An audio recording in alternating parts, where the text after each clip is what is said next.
కుటుంబ సభ్యులు నన్ను ప్రేమపూర్వకంగా ఆహ్వానించినటువంటి సుధాభక్తుల శ్రీనివాసరావు గారి కుటుంబానికి, సంఘమునకు, ఇక్కడ కూడి ఉన్న ప్రతి ఒక్కరికి హృదయపూర్వకంగా వందనాలు తెలియజేస్తున్నామండి. ఈ సమయంలో చిన్న మాట చదువుకొని ప్రార్థన చేసుకుని వాక్య భాగంలోకి వెళ్దాం. కీర్తన గ్రంథం నుంచి 90వ కీర్తన 4 చరణాలు చదువుకుందాం. దైవజనుడైన మోషే చేసినటువంటి ప్రార్థన చదువుకుందాం. ప్రభువా, తరతరముల నుండి మాకు నివాస స్థలము నీవే. పర్వతముల పుట్టకమునుపు భూమిని లోకమును నీవు పుట్టింపకమునుపు యుగయుగములో నీవే దేవుడవు. నీవు మనుషులను మట్టికి మార్చుచున్నావు. నరులారా తిరిగి రండని నీవు సెలవిచ్చున్నావు. నీ దృష్టికి 1000 సంవత్సరములు గతించిన నిన్నటి వలె ఉన్న విధంగా స్తోత్రం. హల్లెలూయా. అందరూ తల వంచినట్లయితే చిన్న ప్రార్థన చేసుకుందాం. పరిశుద్ధాత్మ దేవుడు మనతో మాట్లాడేలాగా ప్రతి ఒక్కరూ కళ్ళు మూసుకుందామండి. మనం ఆయన సన్నిధిలో ఉన్నాం గనక ఎవరు నిర్లక్ష్యం చేయకుండా కొద్ది నిమిషాలు వాక్యాన్ని దేవుడు స్పష్టంగా మనతో మాట్లాడేలాగా ప్రార్థన చేసుకుందాం. మహాపరిశుద్ధుడు, ప్రేమ గల తండ్రి, కృపగల దేవా, నీకు వందనాలు, స్తోత్రాలు చెల్లించుకున్నాం ప్రభువా. నేను యొక్క వాక్యం సెలవిస్తున్న ప్రభువా, సంవత్సరంలో గతించిన వల్లే నిన్నటి వలె పోలి ఉన్నదని ఈ లేఖనం సెలవిచ్చిన రీతిలో ప్రభువా, అయ్యా నీ ప్రియ బిడ్డలు అయ్యా సుధాభక్తుల ప్రభువా శ్రీనివాసరావు గారిని మీరు ఈ లోకం నుంచి మీరు పిలుచుకునే విధానాన్ని బట్టి నీకు స్తోత్రాలు చెల్లించుకున్నాం ప్రభువా. అయ్యా ఇదిగా సంవత్సరము అయిపోయినప్పటికీ నిన్నటి వలె పోలి ఉందని ఈ లేఖనం సెలవిచ్చిన రీతిలో ప్రభువా ఇక్కడ నిలబడింది. నేను మాత్రమే కానీ నా నోటి నుంచి వచ్చే ప్రతి మాట శ్రేష్టమైన మాటలు నీ బిడ్డలకి ఆదరణ కలిగించి, కుటుంబానికి ఓదార్పుని కలిగించి, అనేక మంది మేలైన జీవితాన్ని అనుభవించడానికి మీ కృపాస్తులతో మమ్మల్ని దర్శించమని యేసు అతి పరిశుద్ధ నామంలో ఇక్కడ కూడిన ప్రతి ఒక్క బిడ్డకి వెనగలిగే చెవులు, గ్రహించుకునే మనసు, రక్త సంబంధికులకు ఇక్కడ కూడిన ప్రతి ఒక్క బిడ్డకి దయచేయను గాక. ఆమేన్. ప్రియమైన దేవుని బిడ్డలారా, ఉదయకాల సమయంలో మనం అందరం ఇక్కడ దేని కూడుకున్నామండి? శ్రీనివాసరావు గారి జ్ఞాపకార్థక కూడిక. అంటే సంవత్సరము గతించిపోయింది. అయితే సంవత్సరం గతించిపోయినా సరే ఎలా ఉంది?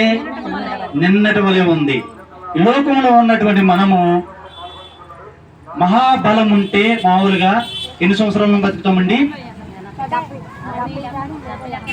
70 లేక 75. అధిక బలం ఉంటే 80.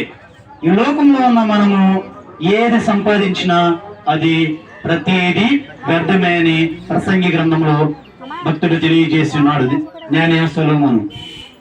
అయితే ఈ కొన్ని మాటలు అపోస్తలుడైన పౌలు ద్వారా కొన్ని మాటలు దేవుడు ఉదయకాల సమయంలో నీతో హెచ్చరించాలని దేవుడు తెలియజేస్తున్నాడు.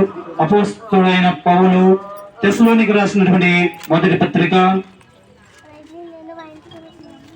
4వ అధ్యాయము 13వ వచనం నుంచి కొన్ని వచనాలు మనం చదువుకున్నాం. సహోదరులారా, నిరీక్షణ లేని ఇతరుల వలె మీరు దుఃఖపడకుండా దేవునికి స్తోత్రం. హల్లెలూయా. కుటుంబాన్ని విడిచిపెట్టి సంవత్సరం అయినప్పటికీ వారు ఎలాంటి దుఃఖము లేకుండా దేవుని సన్నిధిలో గడుపుతున్నాడండి ప్రభు అయిన యేసుక్రీస్తు కృప.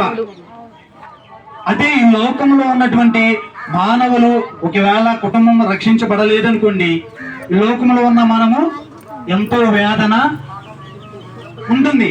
అయినప్పటికీ వారికి వేదన లేదు. ఎందుకంటే ఆయన ఒకసారి మనము రాబోయే కాలంలో చూస్తామని ఒక నిరీక్షణ కలిగి ఉన్నారు.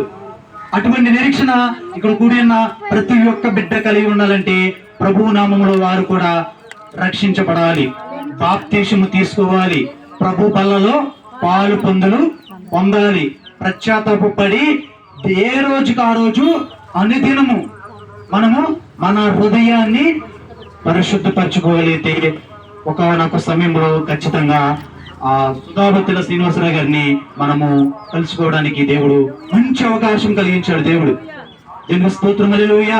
అందుకే ఇక్కడ అన్నాడు అనమాట, ఆదరణ కలిగించే మాటలు. సంగముగా మనం అందరం ఇక్కడ కూడి ఉన్న మనము ఆ బిడ్డలకి ఏం కలిగించాలండి? ఆదరణ కలిగించాలి. బాధ కలిగించే మాటలు చెప్పకూడదు, ఆదరించే మాటలు చెప్పాలి. సంఘముగా మనం ఉన్నాము, సంఘముగా ఉన్నప్పుడు మనము ఆదరించే మాటలు చెప్పాలి. ఆ ఆదరించే మాటలు ఎక్కడ దొరికితాయండి? దేవుని ఎదటి మాత్రమే, పరిశుద్ధ గ్రంథంలోని మాత్రమే. మరి ఏ ఇతర పుస్తకాల్లో ఎలాంటి దొరకవు. కేవలం బైబిల్లో మాత్రమే దేవుని యొక్క వాక్యము తెలియచేస్తుంది. దేవునికి స్తోత్రం, హల్లెలూయా, హల్లెలూయా. ఇక్కడ అన్నారు కదా, దుఃఖపడకుండా నిమిత్తము, దుఃఖపడుకు నిమిత్తము నిద్రించుచున్న వారిని గురించి మీకు తెలియకుండుట మాకు ఇష్టం లేదు. నాకు ఇష్టం లేదు. అతను దుఃఖపడి, మీరు దుఃఖపడుతున్నారు. ఆ శుద్ధాభక్తుల శ్రీనివాసరావు గారు నిద్రిస్తున్నారని దేవుని యొక్క వాక్యం తెలియజేస్తుంది. ఒక చిన్నారి బిడ్డ చనిపోయినప్పుడు ప్రభు ఏమన్నాడండి?